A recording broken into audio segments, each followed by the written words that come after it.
देखो भाई यूनिट 4 है इलेक्ट्रोमैग्नेटिक्स एंड अल्टरनेटिंग करंट। अब दोनों पोर्शन में से 3-3 नंबर का क्वेश्चन डेफिनेटली होगा। ठीक है, क्वेश्चन किस तरीके का होगा वो डिस्कस करेंगे बाद में, पहले मेन टॉपिक्स देख लेते हैं इसके अंदर क्या क्या है। इलेक्ट्रोमैग्नेटिक्स में अगर मैं ध्यान दूं तो फैराडे का फर्स्ट नियम, दूसरा नियम, उसके बाद लेंजिस लॉ इंपॉर्टेंट है। लेंजिस लॉ एक नंबर में वैसे भी आता है, स्टेट लेंजिस लॉ। ठीक है जी, समझ गए आप मेरी बात। अब ध्यान से समझेंगे, फैराडे के 3 एक्सपेरिमेंट थे। 2 एक्सपेरिमेंट जो है 3 के 3 एक्सपेरिमेंट समझाऊंगा, जरा ध्यान दीजिएगा। अगर आपके पास कोई कोइल है और इसकी तरफ एक बार मैग्नेट आती है तो याद रखिएगा कोइल अपने अंदर एक वोल्टेज डेवलप करेगी मैग्नेटिक फ्लक्स के चेंज के कारण। तो 3 के 3 एक्सपेरिमेंट सबसे पहले ये बात ध्यान रखेंगे, किस बारे में इंफॉर्मेशन देते हैं कि मैग्नेटिक फ्लक्स के चेंज के कारण एक वोल्टेज डेवलप होता है। जो वोल्टेज डेवलप होता है वो directly proportional to the change of magnetic flux with respect to time होता है। समझ आ गया? ये फैराडे का पहला नियम भी था। दूसरा नियम है इंड्यूस्ड ईएमएफ की direction change of magnetic flux के अपोजिट डायरेक्शन में होगी। Concept clear? 100% समझ आ गया? अब जरा ध्यान दें, मुझे यहां बताना है किस डायरेक्शन में करंट पैदा होगा। तो नॉर्थ को रिपेल करने के लिए यहां नॉर्थ डेवलप होगा। नॉर्थ का मतलब है एंटी क्लॉकवाइज डायरेक्शन में करंट डेवलप होगा। अगर ये वापस आता है तो नॉर्थ को रोकने के लिए साउथ डेवलप होगा, और साउथ का मतलब है क्लॉकवाइज डायरेक्शन में करंट पैदा होगा। कांसेप्ट क्लियर हो गया? अब मेरा मानना है इस तरीके का क्वेश्चन पेपर में आने के पूरे चांस है। ध्यान दीजिएगा, एक कैपेसिटर की प्लेट ए है, एक बी है, और इसकी तरफ एक बार मैग्नेट आती है। तो कहा कि प्लेट ए का नेचर कैसा होगा, बी का नेचर कैसा होगा, या फिर ये कहा कि इसके अंदर जो पोलैरिटी डेवलप होगी मैग्नेटिक फील्ड की वो कैसी होगी, या करंट की डायरेक्शन कैसी होगी। तो ध्यान देंगे, नॉर्थ को रिपेल करने के लिए यहां क्या डेवलप होगा, नॉर्थ डेवलप होगा। नॉर्थ का मतलब है एंटी क्लॉकवाइज डायरेक्शन में करंट, मतलब करंट यहां से चलेगा, मतलब ए पॉजिटिव होगा और बी नेगेटिव होगा। Concept clear all of you not? मान लीजिए इधर से कोई एक बार मैग्नेट आती है, उसका साउथ यहां है और नॉर्थ यहां है, और ये अब अगर मैं स्पेस से देखूं तो नॉर्थ होगा डेवलप, स्पेस से देखूं तो साउथ होगा डेवलप, लेकिन नॉर्थ से मैग्नेटिक फील्ड लाइंस निकलती हैं, इफेक्ट नॉर्थ का ज्यादा होता है, तब भी आंसर यही होगा, ए पॉजिटिव और बी नेगेटिव। तो बार मैग्नेट के केस में भी ध्यान रखिएगा ये बात। कांसेप्ट क्लियर हो गया? इसके बाद एक टेपिंग की से रिलेटेड क्वेश्चन आते हैं, वो किस तरीके के होंगे जरा ध्यान देंगे। फैराडे का तीसरा एक्सपेरिमेंट कहता है अगर मेरे पास एक कोइल है और दूसरी कोइल के साथ एक वोल्टेज सोर्स कनेक्ट है और वोल्टेज सोर्स से एक टेपिंग की कनेक्ट है, अगर मैं इस की को क्लोज करूंगा तो पॉजिटिव टू नेगेटिव इसके अंदर एक करंट डेवलप होगा। फिर साइड में रखी हुई कोइल में अपोजिट डायरेक्शन में एक करंट डेवलप होगा जो इसका अपोज करेगा। जब आप इस टेपिंग की को हटाएंगे तो स्टॉपिंग करंट यहां से जनरेट होगा और इसकी डायरेक्शन ये होगी, इसके अपोजिट डायरेक्शन में साइड की कोइल के अंदर करंट डेवलप होगा। कांसेप्ट क्लियर हो गया जी? 100% समझ आ गया? 100%? ठीक है।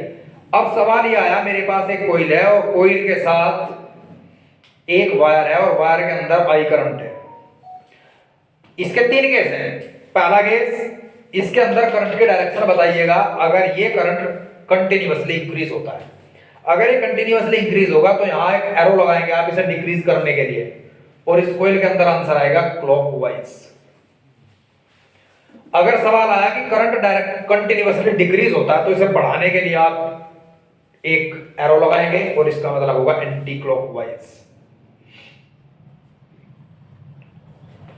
Concept clear? 100% समझ आ गया?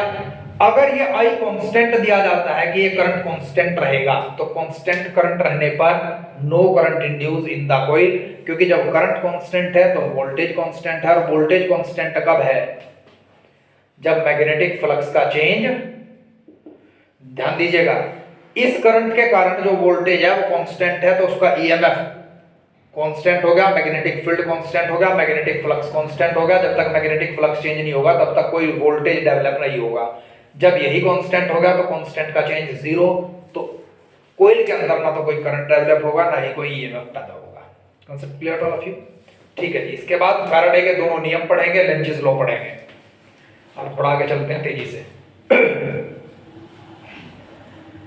सवाल इस तरीके का आएगा कि आपके पास कोई एक फ्रेम दे दिया जाएगा जिस फ्रेम में कोई एक आर्म ए बी, वहां कुछ भी लिखा हो सकता है, वो मूव कर सकती है किसी इनवर्ड या आउटवर्ड मैग्नेटिक फील्ड के अंदर। और आपको कहा जाएगा ए से बी पॉइंट के बीच जो वोल्टेज डेवलप होगा वो वोल्टेज कितना होगा, करंट कितना होगा, कितने फोर्स की रिक्वायरमेंट होगी इसे लेके चलने में। समझ गए मेरी बात आप? कितना पावर की रिक्वायरमेंट होगी इसे लेके चलने में। तो आप किस तरीके से निकालेंगे ध्यान देंगे।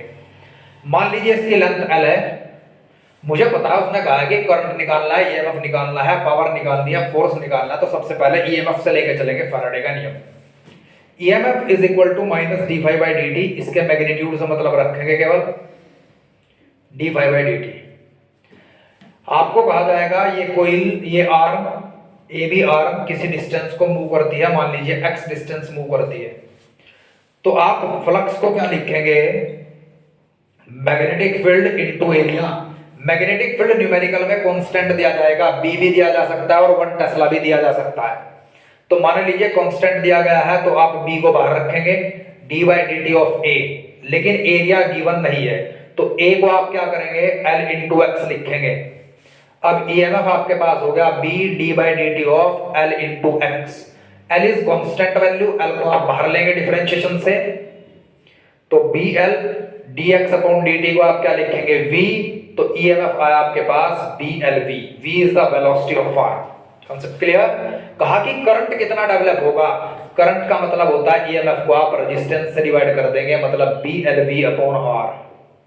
कहा कि पावर कितनी होगी, power is equal to E I, P is equal to इसका मल्टीप्लाई करने पर B square L square V upon R. कहा कि फोर्स कितना होगा जो इसे लेकर चलेगा, force is equal to power upon velocity. तो पावर आपके पास आया B square L square V upon are.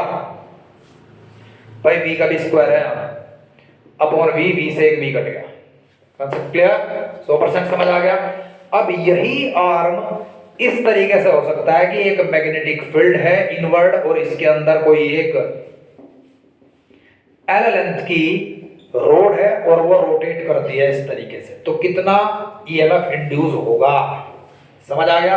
एक ये भी आप करेंगे, किस तरीके से करेंगे इसे, मैंने मान लिया इसकी लेंथ एल है और ये थीटा एंगल है, तो इंड्यूस ईएमएफ बिल्कुल बकायदा वही यहां तक का एज इट इज चलेगा, B into d by D T of A. Area किसके बराबर होता है बताइए जरा, रोटेशनल में पाई आर स्क्वायर, आर की जगह लेंथ एल लिखी है तो L square into theta upon 360। Theta upon 360 को लिखेंगे 2 पाई, पाई से पाई कैंसिल, तो ईएमएफ इज इक्वल टू हो जाएगा 1/2 B L square d theta upon D t. अब याद रखिएगा जो एमसीक्यू या जो भी न्यूमेरिकल होगा वो आपको आंसर किस फॉर्म में मांगता है, एंगुलर फ्रीक्वेंसी की फॉर्म में मांगता है, तो D theta upon D T को आप डायरेक्ट ओमेगा लिख देंगे और ईएमएफ की वैल्यू आपके पास आएगी 1/2 बी एल स्क्वायर ओमेगा। अगर फ्रीक्वेंसी की फॉर्म में मांगता है तो 1/2 बी एल स्क्वायर फ्रीक्वेंसी होता है 2 पाई एफ। Concept clear? और करंट की मल्टीप्लाई से आप करंट निकाल लेंगे, फोर्स के हिसाब से फोर्स निकाल लेंगे, पावर के हिसाब से पावर निकाल लेंगे। इसके बाद इसके आधार पर मैं कुछ क्वेश्चन बता देता हूं आपको, वो आप क्वेश्चन ध्यान से देखेंगे। पेज नंबर मैं टिक कर दूं,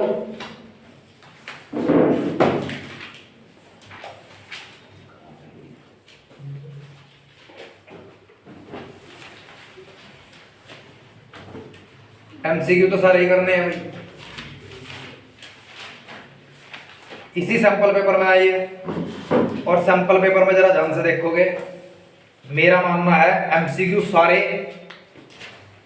फर्स्ट थर्ड तो बहुत ही महत्वपूर्ण है, फोर्थ बहुत महत्वपूर्ण एमसीक्यू है, 7, 6 और 8। अब आए हम पेज नंबर 166 पर 13, 14, 15, 16, 17, 19, 20, 23 स्टेट लंजेस लो, ये जरूर कर लीजिएगा भाई। 25 आपको 24 दिया गया है और 24 क्वेश्चन में थीटा की वैल्यू आपको 60 दी गई है।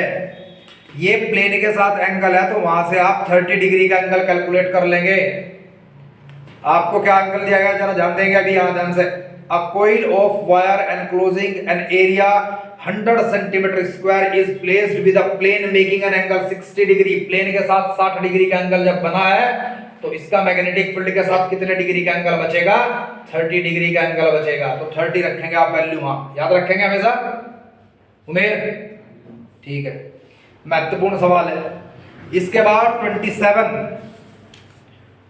32, 30, 29, 34 महत्वपूर्ण सवाल है। 40 मुझे लगता है इस बार रिपीट होगा। 36 भी कर ही लेंगे। एक भी सवाल ऐसा नहीं जो मैंने नहीं कराया आपको, 38 भी इंपॉर्टेंट है।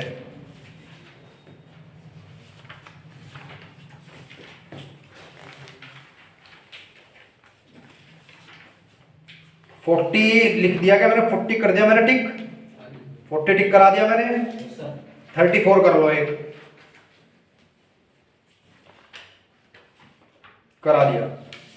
इसके बाद ये 2 क्वेश्चन मेरा मानना है कि ऐसे आएंगे। 4 क्वेश्चन बता देता हूं मैं, 4 में चाहे 1 नंबर का होगा, कुछ इससे रिलेटेड होगा। What is self induction, find an expression for the self induction coefficient of the solenoid. What is mutual induction? Find an expression for the mutual induction coefficient. What is the SI unit of self induction coefficient and mutual induction coefficient?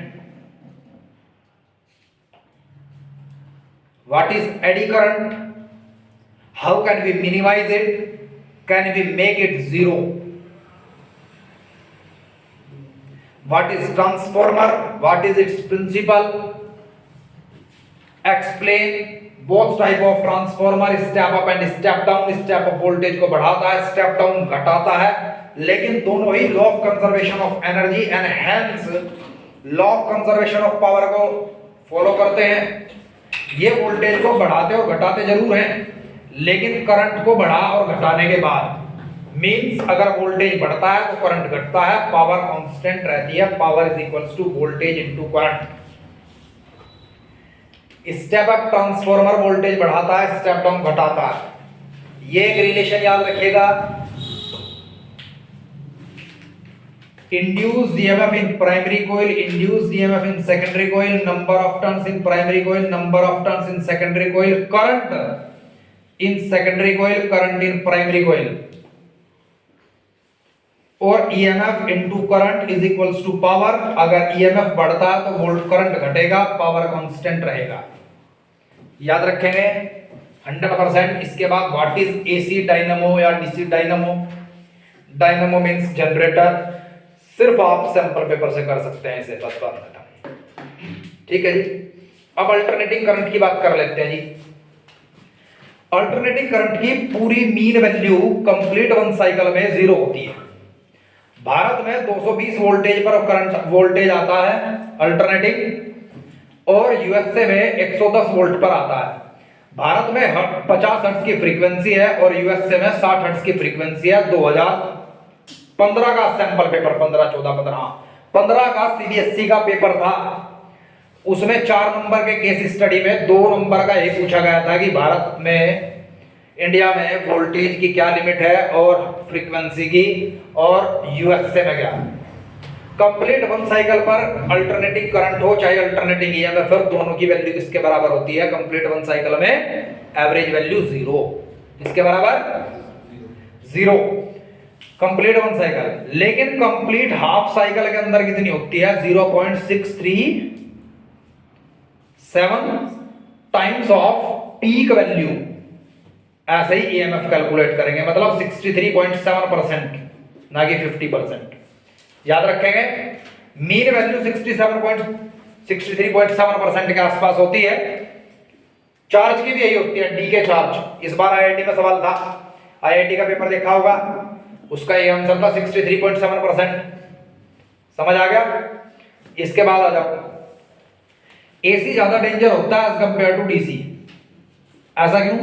DC की अगर 220 voltage है तो DC 220 पर ही काम करेगा। अगर alternating current की 220 voltage है तो 311 वोल्ट हो जाएगी। कितनी हो जाएगी? क्योंकि virtual value is equal to peak value upon √2। तो पीक वैल्यू कितनी बनती है, virtual value 220 √2 volt, that is equal to the peak value. तो 220 वोल्टेज अगर घर में आई तो 1 सेकंड में 100 बार अल्टरनेटिंग करंट की वैल्यू 311 वोल्ट होती है। That's why alternating current is more danger as compare to the DC. लेकिन डीसी की कुछ गलतियां हैं, कुछ खामियां हैं। डीसी के चलने के लिए थिक वायर की रिक्वायरमेंट होती है, थिक वायर की, और थिक वायर ज्यादा हीटिंग इफेक्ट जनरेट करता है। समझ आ गया। एक मोस्ट इंपोर्टेंट सवाल है कि जब आप इलेक्ट्रिसिटी पैदा करते हैं तो वो वोल्टेज की फॉर्म में बहुत हाई वोल्टेज पर पैदा करते हैं, ना कि करंट पर। मैंने कहा अगर करंट की फॉर्म में किया तो करंट अगर ज्यादा हुआ, समझ रहे ना, लेंथ बढ़ने से रेजिस्टेंस बढ़ेगा, वायर की लेंथ बढ़ने से रेजिस्टेंस बढ़ेगा। जब करंट की फॉर्म में पैदा किया जाएगा तो हीट रेजिस्टेंस के हिसाब से बढ़ेगी। Concept clear. जब वोल्टेज की फॉर्म में लेकर चला वैसे इसे लिखा V² upon R² into R।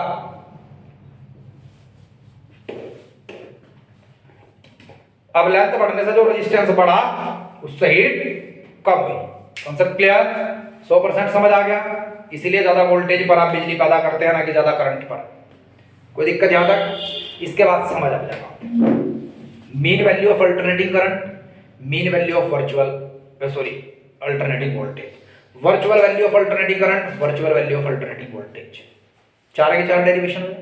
Average power in pure capacitive circuit, average power in pure inductive circuit, average power in pure resistive circuit. 3 derivation है। What draw the phasor diagram in pure resistive, pure inductive, pure capacitive circuit. 3 ही important है।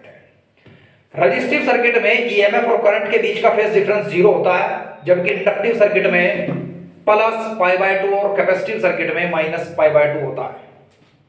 समझ आ गया। जिस circuit के अंदर तीनों के तीनों लगे होंगे एलसीआर सर्किट कहा जाएगा। एक वोल्टेज सोर्स लगा होगा, इसका रेजिस्टेंस XL है, इसका XC है, इसका R है। तो net resistance of LCR circuit impedance resistance कहलाता है, जिसे निकालने का फॉर्मूला ये होता है। अब XL अगर नहीं दिया गया और इक्वेशन दे दी गई E0 sin ωt, तो ओमेगा से फ्रीक्वेंसी निकाल सकते हैं। इस ओमेगा से XL की वैल्यू को फाइंड आउट किया जा सकता है और XC की वैल्यू को भी फाइंड आउट किया जा सकता है। ओमेगा एंगुलर फ्रीक्वेंसी है, समझ आ गया। रेडियन पर सेकंड इसकी ऐसा यूनिट है। अब resistance of inductor directly proportional to the inductance होता है। इंडक्टेंस समझ गए ना। इंडक्टेंस बढ़ने से रेजिस्टेंस ऑफ इंडक्टर बढ़ता है। तो अगर इंडक्टेंस और इंडक्टर के बीच का ग्राफ आता है तो आप इस तरीके से बनाएंगे और ओमेगा को फ्रीक्वेंसी लिख सकते हैं 2πf। फ्रीक्वेंसी बढ़ने से भी ये बढ़ता है, लेकिन कैपेसिटर के केस में उल्टा है, घटता है। समझ आ गया। अगर एक कैपेसिटर को डीसी से कनेक्ट किया जाए तो क्या होगा, डीसी की फ्रीक्वेंसी 0 है तो XC की वैल्यू इनफाइनाइट हो जाएगी। अगर एक कैपेसिटर को डीसी से कनेक्ट किया जाता है तो डीसी से कनेक्ट होने पर उसका रेजिस्टेंस इनफाइनाइट टाइम्स हो जाता है। रेजिस्टेंस इनफाइनाइट होने पर वो करंट को ब्लॉक कर देता है। इसीलिए कभी भी कंडेंसर या कैपेसिटर को आप डीसी से कनेक्ट नहीं करते। फिर कहा इसने कि इंडक्टर को अगर कनेक्ट कर दे तो क्या होगा, इंडक्टर को जब डीसी से कनेक्ट करते हैं तो फ्रीक्वेंसी 0 हो जाती है और इंडक्टर का रेजिस्टेंस 0 हो जाता है और वह एक सुपर कंडक्टर की तरह बिहेव करता है। किसकी तरह बिहेव करता है, सुपर कंडक्टर की तरह बिहेव करता है। एक चीज होती है रेजोनेंस फ्रीक्वेंसी। पता नहीं क्यों अंदर से फीलिंग आ रही रेजोनेंस फ्रीक्वेंसी से रिलेटेड कोई ना कोई कंसेप्चुअल क्वेश्चन होगा जहां कोई कंसेप्ट रेजोनेंस फ्रीक्वेंसी का डेफिनेटली लगेगा। और यह वीडियो मैं आपको दिखाऊंगा उस दिन जिस दिन पेपर आएगा। और ये 4 वीडियो डाल दी, आप कहोगे कि हाँ इनमें से पेपर मिल गया, लेकिन पेपर किस तरीके से मिला वो काम आपकी तर्क शक्ति करेगी कि किस तरीके से पेपर आया उसमें से। ठीक है जी। पेपर डायरेक्ट नहीं हुआ करता फिजिक्स का, केमिस्ट्री नहीं है कि एनसीईआरटी से टिप टॉप मिलेगा लिखा था। अब यहां जान लो Z is equal to XL minus XC का square plus R square root. कहा कि Z की मैक्सिमम वैल्यू क्या होती है। Z की मैक्सिमम वैल्यू कब होगी, या तो XC 0 हो और XL 0 ना हो, या XL 0 हो और XC 0 ना हो। ऐसी कंडीशन पे z की दो पॉसिबल वैल्यू होती है जी मैक्सिमम, एक ये और एक ये, याद रखेंगे। ये पहचान है कैपेसिटिव सर्किट की या इंडक्टिव सर्किट की, समझ आ गया? ठीक है, फिर मैं आपके पास एक ये बनवाता था आपको नोट सिखाते समय, एक्सएल माइनस एक्ससी को इससे रिप्रेजेंट करते हैं आर से जेड से। ये एंगल होता था 5 फेज डिफरेंस, ये 90 डिग्री का एंगल था। समझ गया मेरी बात? समझ आ गया? कोस फाई पावर फैक्टर की कोई भी ऐसा यूनिट कोई डायमेंशन नहीं होता, power factor cos phi, cos base upon hypotenuse. तो पावर फैक्टर निकालने का तरीका यह है, XL minus XC plus R square, या फिर ये आपके पास नेट ईएमएफ था, ये वोल्टेज अक्रॉस रजिस्टर था, ये voltage across capacitor inductor minus capacitor था। तो cos फाई की वैल्यू आप ये भी निकाल सकते हैं, base upon hypotenuse. Is that clear all of you not? और E की वैल्यू किसके बराबर है भाई?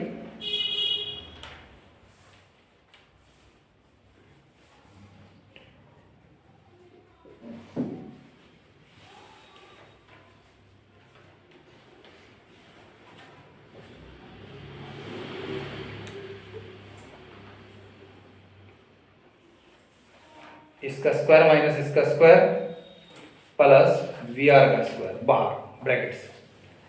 ठीक है जी। एक चीज है क्वालिटी फैक्टर। क्वालिटी फैक्टर किसके बराबर होता है जरा ध्यान दे, जितना भी वोल्टेज कैपेसिटर के पास आया या जितना भी रेजिस्टेंस के पास आया, दोनों की रेशो, या जितना इंडक्टर के पास आया और जितना रेजिस्टेंस के पास आया, उन दोनों की रेशो। इसकी भी कोई ऐसा यूनिट और कोई डायमेंशन फॉर्मूला नहीं है कि अच्छे से हो गया। समझ गए मेरी बात? एक find an expression for the average power in LCR circuit. उसके बाद क्वेश्चंस कैसे होंगे ये देख लो।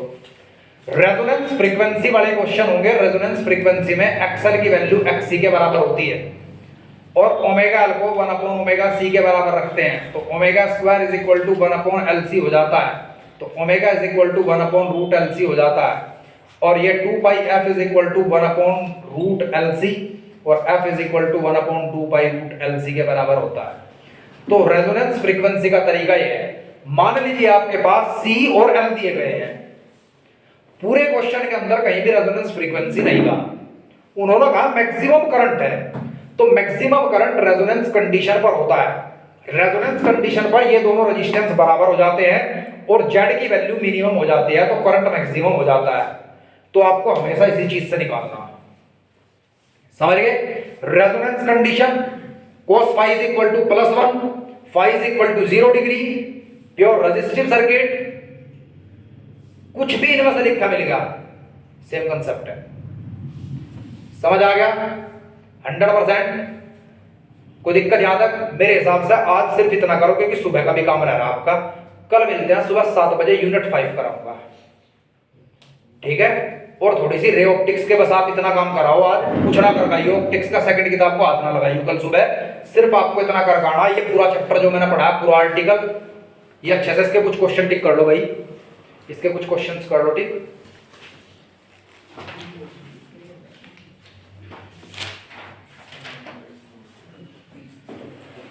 एमसीक्यू सारे, खास तौर पर 6, 5, 11, 4, 9, 12, 194 पेज पर, 17, 195 पेज पर, और इसी में देख जरा ध्यान से, 29 क्वेश्चन कर लिए भाई, 28 कर लिए, 33 कर लिए, 24 आएगा,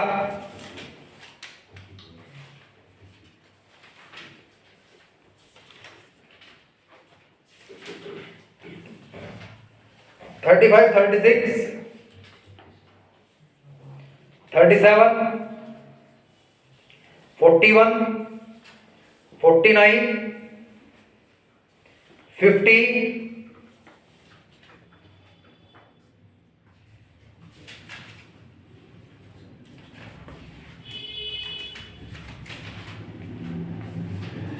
60 59 पर लिख, वेरी इंपॉर्टेंट। 59 पर,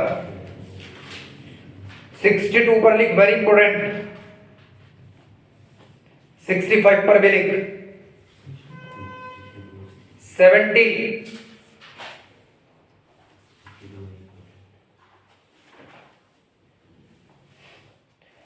79, 80, 82 और 83। बस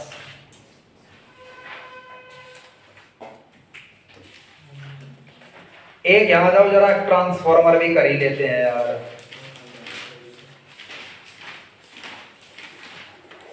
पेज नंबर 219, 16 क्वेश्चन, 17, 18, 19 और एक 24। बस that's all for the day my dear. अब ना सिर्फ आपको जो अब तक की वीडियोस अपलोड हो जाएंगी, अभी ये भी कर रहा 15 मिनट के अंदर अंदर, सिर्फ ये काम करना आज रात तक सारा। That's all for me.